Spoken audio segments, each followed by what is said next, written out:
This is the Jim Heath Channel. Up next, Jim is joined by Dr. Larry Sabato from the University of Virginia with his latest Electoral College map forecast. Now, here's Jim Heath broadcasting from Studio 1A, where facts come first. Hi everybody, it's Jim Heath from the main studio this evening from the Jim Heath Channel. Thank you so much for tuning in. A special guest, somebody that all political geeks know and know very well, Dr. Larry Sabato from the University of Virginia, joins us in just a second. We'll be discussing his latest electoral map forecast. As a reminder, we put out our first one in January here on the channel.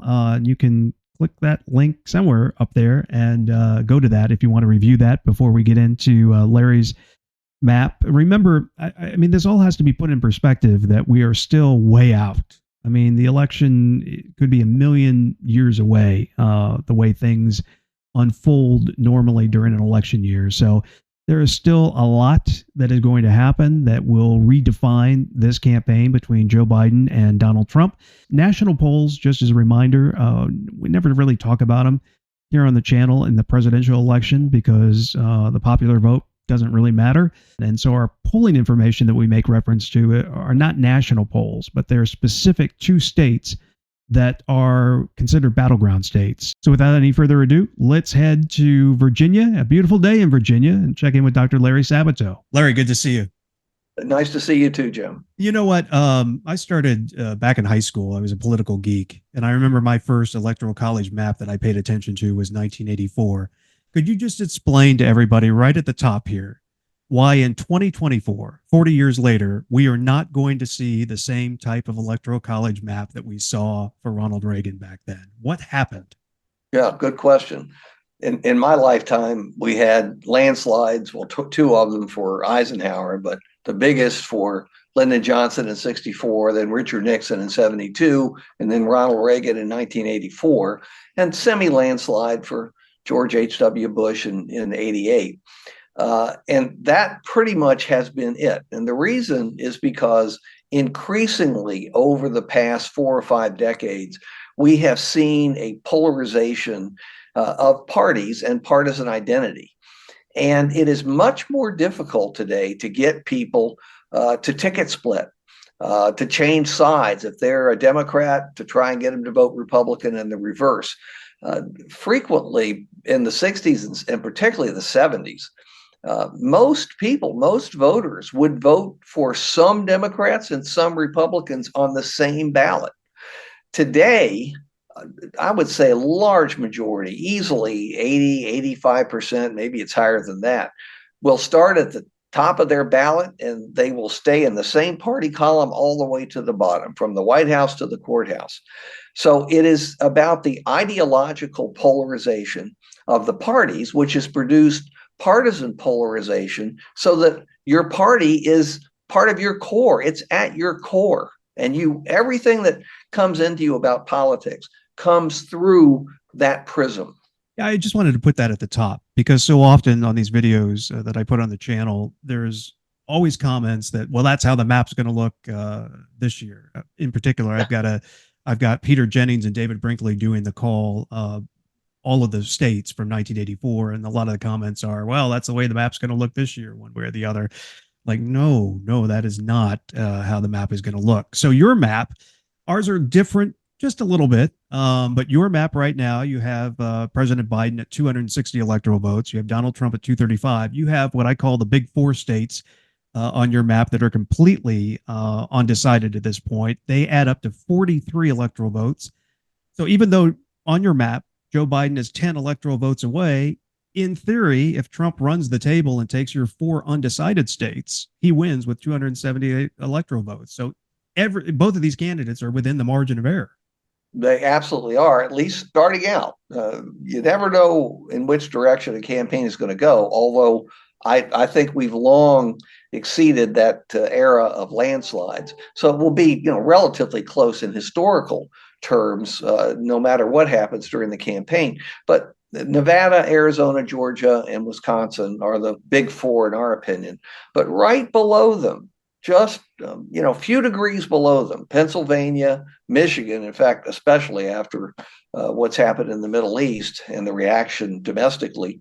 New Hampshire, although that leans Democratic, so does Pennsylvania. North Carolina, as always, leans Republican, but it doesn't lean very much. I mean, it's always a couple of percent.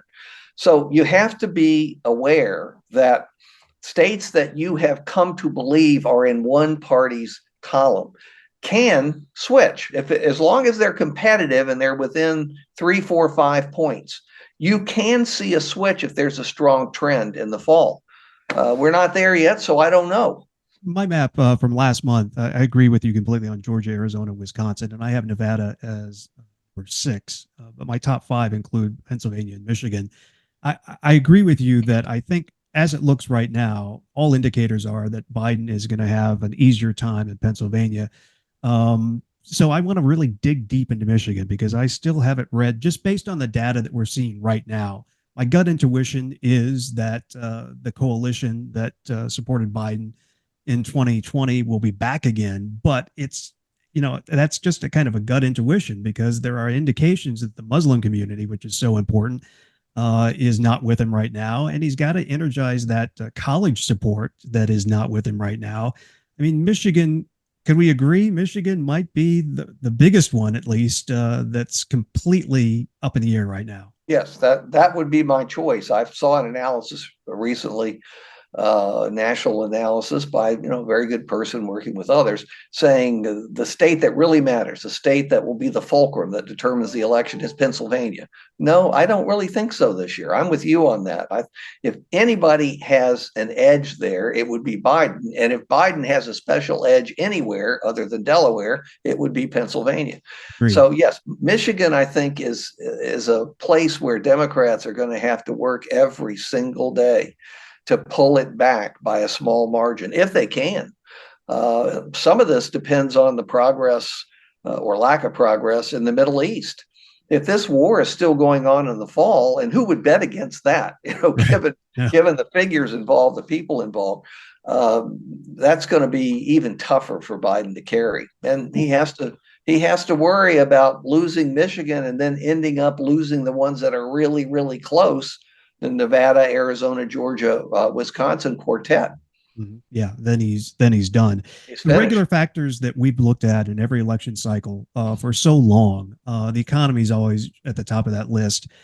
That had favored Trump, I think, pretty much all of 2023. But now we're seeing some real data that the economy people could be feeling more confident and feeling better by summer. Inflation coming down, perhaps prices coming down.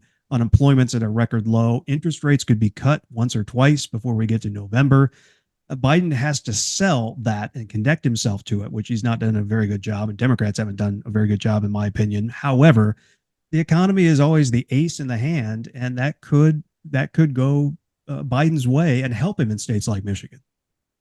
Yeah, that's what they're counting on and hoping on, but it doesn't just happen. If you look at historical examples, the system can set you up so that it leans that way, but it's up to you and your operatives, as you said, to make that connection with the individual.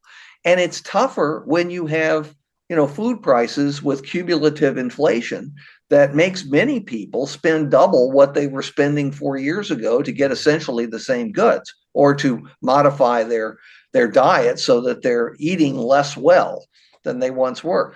Food matters more than anything in the calculus of inflation. It's not, rent, which is important. It's not gas, which is important, and so on. It's food. And that's where I think the Biden people really need to focus, and they need to do what they can. And there are ways they can do it to lower the price of some commodities. That is so well. Go ahead. I was just going to say, I mean, that is so well said, the food, because in my mind, until this conversation, gas, people, what they pay at the pump, and it looked like Biden, I mean, he's done more oil production. He doesn't talk about it. Republicans certainly don't acknowledge it, but there's more oil production domestically than ever before in history. So he's got those gas prices under control. But you're right, food prices, what the suburban mom is paying at the grocery this fall, is going to help to a large degree set the mood of the electorate. Absolutely. And there's so much discussion about age. And I'm not saying it's not important. Of course, it should be important, but both of them are way up there. I say that as somebody in my 70s, so don't call me ageist. But for the presidency, that's pretty old. But age is a substitute, in a way, a public substitute for discussing some of the other issues, including immigration, including crime, and certainly inflation and the economy generally. And so it's a placeholder. Age is discussed when people maybe you don't want to get into the details on some of the other key issues. So if they want to overcome the age problem, really both of them, but particularly Biden, they ought to be focusing on concrete differences they can make in daily life. And they have made that in gas. The majority of the states have gas prices under $3 now, which a lot of people never thought they'd see by election day. Well, it's happened. But they haven't done very well on food. I mean, it's just leveled off. It's leveled off at an enormously high rate. Do you think the president, are there phone calls that can be made? I mean, to encourage, well, you need encourage that across, I guess, the entire supply chain there. Well, but there I are mean, he things. could put pressure on somebody. Sure. Yeah, well, exactly. That's what I'm saying on certain commodities. And look, people don't expect the prices to fall on everything, but they're going to notice if prices fall on milk and cheese and eggs Bread. and bread. They're going to notice things like that. So there are things the president can do, and they might want to start doing them. I know that it's unpleasant. Sometimes there are economic reactions to that kind of manipulation, but it tends to happen the year after the election. I mean, Donald Trump's court cases, the polls I'm seeing from independents, if he's convicted of any of these, if he's found guilty of any of these, independents leave him to a significant degree. And we go back to those 5, 6 states that are truly undecided at this point. I mean, that could tip things. So what's your gut intuition, or what's your feeling on how that's going to play out? My gut intuition is that as long as we actually have a trial completed, if Trump is found guilty, which, let's be honest, is likely in at least some of these counts, I think it will have a real impact on two groups. Because Democrats are already with Biden and they're going to continue to be. Independents, and most independents actually lean toward one party or another, but it's the lean Republicans who might switch, at least some percentage of them. And then the hardcore independents, which are a minority of independents, they still amount to 4, 5, 6% of the electorate. Well, hey, that's the election. If even you get a 60-40 split in that 4 to 6%. Yeah, certainly. And when you look at states like Georgia and Arizona. Yeah, Georgia and Arizona would be perfect examples. Also, what's interesting to me about the court cases is that if you have a definitive verdict with the jury, much more so than the judge, but the jury coming back and saying strongly, maybe in post trial interviews, really condemning what Trump did, that's going to have an effect on people. What judges say, it's important, but that's for the elites that do cable news. They're always very impressed by what a judge says. What average people are impressed by is what jury members say. That's what they listen to, because that's them. That's them. The juries represent them. So I think all of that can be critical, and it only takes a point or two. And let's remember, Nikki Haley has done poorly, and she's certainly not going to be the Republican nominee, but she's proven that 20 to 25% of the Republican Party that doesn't like Trump is still willing to vote against him. And just because they're Republicans normally doesn't mean they will all go back to Trump in a general election. So that's another pocket of votes that Trump could lose and Biden could win. It's February 2023. We still have a long way to go. But I mean, looking that far down the line to the election, whose shoes would you rather be in? For me, I'd rather be in Joe Biden's shoes. The economy seems to be beginning to favor him and could go his way as we go through the rest of the year. These court cases of Trump are hanging around him, and they're unknowns. As long as Biden can get consumer confidence up and people feeling a little bit better, which I think is doable, especially when you're raising records amounts of cash for those competitive states. I think I'd rather be standing in Joe Biden's shoes looking this far toward November. That's precisely the way I feel. And we also ought to acknowledge that most people in our field don't seem to be feeling that way. They're leaning in the other direction because they're overly influenced by a glut of polls.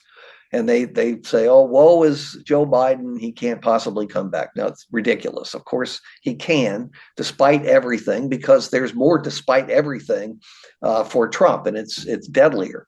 So absolutely, I think he can come back. And I'm well aware that we all got 2016 wrong, which is what we all get the emails and tweets about. We got 2020 right. We got 2020 right. We didn't get 2016 right. I acknowledge that if there's ever a surprise, it can come with Donald Trump, but I will be with you. I think it looks better long-term for Biden, and the election is September to November 5th. That's late right. September to November 5th. A lot of early voting, and that begins. And I just look at the cards in the hand. That's the way I say it, because I know I'm going to get all kinds of comments from Trump supporters that we're crazy and it's going to be a landslide. Oh, yes. Right. I get a lot of those. But we've been around a long time. We've looked at these elections cycle after cycle, and I always equate it to what kind of hand are you holding? And the big cards to me seem to be going to Biden. I mean, what big cards is Donald Trump holding? And what does that mean for his campaign tone, which is going to have to, I think, be angry and fearful and conspiracy, and in an attempt to try to dissuade people from the reality that they might be feeling as the economy gets better.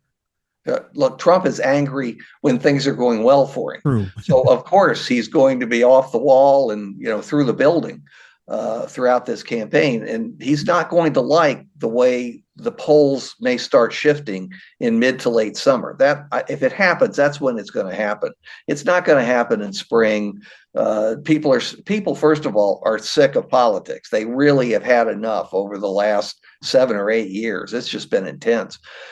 So what happens will happen later.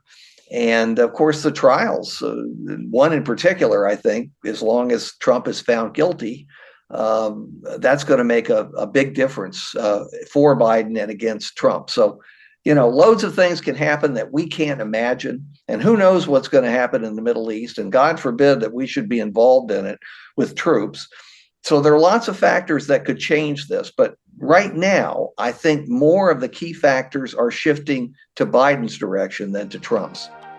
Dr. Larry Sabato, you're awesome. You're one of my heroes. Look up to you very, very much. And it's so great to be able to talk to you in person. I hope we can do this periodically throughout this election year. You're very kind. I appreciate it, Jim. And you do a great job. And of course, I'm happy to come back with you if you want me. Dr. Larry Sabato from the University of Virginia, somebody who's been looking at these electoral college maps for a very long time. His analysis always welcome.